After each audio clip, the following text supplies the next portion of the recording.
first day or in the first week of class, I have students craft a professional email to me. They need to use a professional salutation, a professional sign-off. That's really great information for them to have, to know how to just look good in the professional workplace by starting and ending a formal email correctly in any language, their first or their second. And then the next step is, do you know how to use the subject line of that email so that the recipient knows what to expect in the body of the email and hopefully feels compelled to open the email and read the body of the email. And right there with the subject line, we get at transcultural competence, right? Do you have the ability to put yourself into the position of the other, in this case the recipient of the email, and see that subject line, or the whole email, as that person would, to see you as the other sees you, right? To get outside of your own perspective. And the example here is when students use the subject line to say, Spanish class. And I say to them, yeah, I know you only have one Spanish class, and for you, that's all the context you need. But now think about me. You're sending that email to me. Do I only have one Spanish class? Right, and so pretty quickly they get it. They get that example that for a Spanish professor, you need to narrow it down more, right? And I tell them, a lot of professors now work on more than one campus. How do you want to narrow it down? So it's the course number and section or the days and times, because it's not possible that I could be in two places at once. So if they say Spanish, Monday, Wednesday, Friday, 9:30, I can narrow it down quickly. Then what's this email going to be about? You know, a couple more words. Then the body of the email really just has to be the relevant 5 W's of journalism: who, what, when, where, why, and how. And the assignment that I give students in the first week of class is, when you're done in the first week with these things, send me an email, a formal professional email that says, and in the lower levels it can say this in English, I have read and understand the course documents, syllabus, calendar, whatever that is. I have access to the course on the campus online learning system and on the publisher's online learning system. I know how to contact tech support for troubleshooting problems. I take those emails, I file them away in a separate folder in my email, and I've just saved myself 3 to 5 emails per student throughout that course. Because now they know not to tell me about a tech problem and say, what should I do? At most, they should be giving me a heads up or looping me in on the problem that happened and how it was solved and any consequences that affect me, right, at most.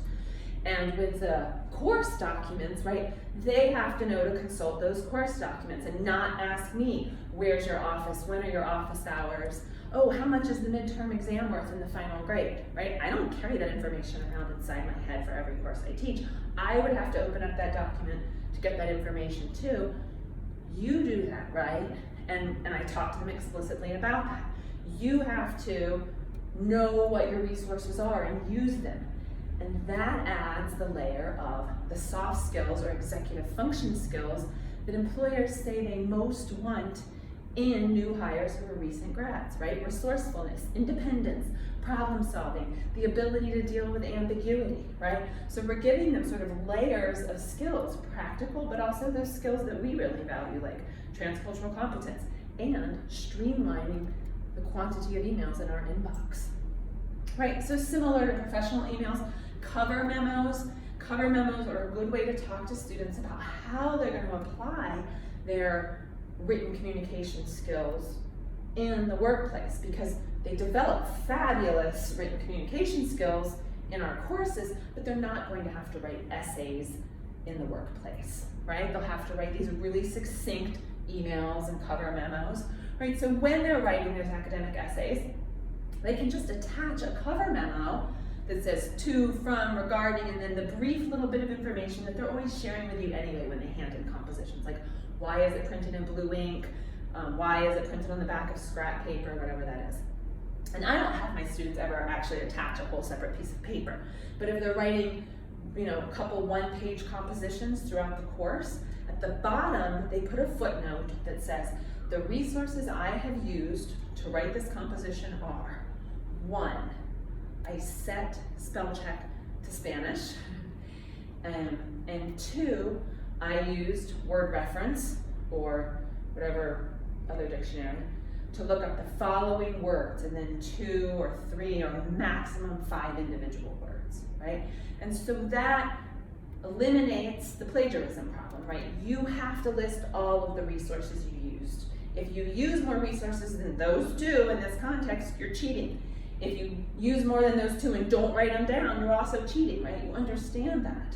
And also it gets at what we're trying to accomplish in low-level language classes. I want you to think in Spanish at the first year level, and I want you to write in Spanish at the first year level. I do not expect sophisticated essays that a young adult at this institution would be capable of writing in their first language at all. We're talking 3rd grade level or 5th grade level or whatever that level would be. Think and write in Spanish, and if you're doing that, using what we've covered, what you're responsible for knowing at this low level, you shouldn't need to look up more than 2 or 3 words, right?